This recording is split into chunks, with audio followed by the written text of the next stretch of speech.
ప్రజలందరికీ నా యొక్క నమస్కారాలు. నేను మీ మందా శ్రీనివాసరావు, స్వతంత్ర అభ్యర్థి, అద్దంకి నియోజకవర్గం.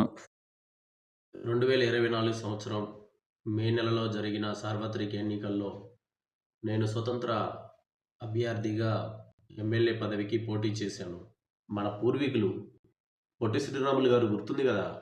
నాకెందుకులే, నాకేం అవసరం, నేను తింటున్నాను, నా కుటుంబం బాగుంది అని అనుకోలేనా? తెలుగు మాట్లాడే ప్రజలకి ఒక రాష్ట్రం ఉండాలని ఆమర నిరాహార దీక్ష చేసి ఆయన ప్రాణాలు అర్పించిన వ్యక్తి. అలాంటి చొరవ తీసుకోవాలి మనం. అలాగా మనం కూడా ముందుకు రావాలి చదువుకున్న యువత.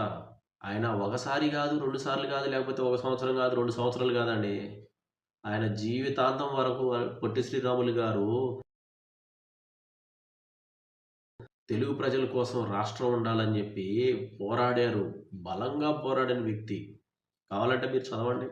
పాఠ్య పుస్తకాల్లో గానీ, పొట్టి శ్రీరాములు గారి గురించి చాలా మ్యాటరు యొక్క గూగుల్‌లో గానీ వెతకండి మీరు. ఆ విధంగా ఆయన పట్టుదలతోటి సాధించారు. నందమూరి తారక రామారావు గారు, డాక్టర్ వైఎస్ రాజశేఖర రెడ్డి గారు వీరు చూడండి. వారు ఓన్‌గా సొంతంగా నందమూరి తారక రామారావు గారు పార్టీ పెట్టారు.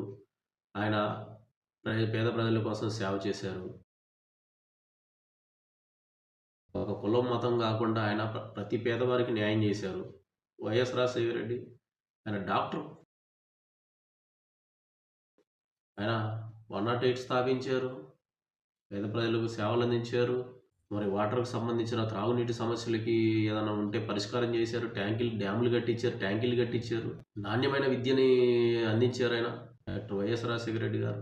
కాబట్టి వీరందరూ కూడా వారి యొక్క చదివిన చదువును బట్టి పేద ప్రజలకు సేవ చేసుకుంటూ వచ్చారు. వారు నాకెందుకులే, నాకేం అవసరం, నా కుటుంబం బాగుంది, నేను బాగున్నానని అనుకోలేదు వాళ్ళు. నా రాష్ట్రం బాగుండాలి, నా ప్రజలు బాగుండాలనుకున్నారు. కాబట్టే నందమూరి తారక రామారావు గారు పార్టీ పెట్టి గొప్పగా సేవలు అందించి పేద ప్రజలకి పూరు గుడిసెల్లో జీవించే ప్రజల్ని సిమెంటు, కాంక్రీటు, ఇటుకలతో కట్టిన ఇంటి నిర్మాణాలు స్థాపించింది నందమూరి తారక రామారావు గారు.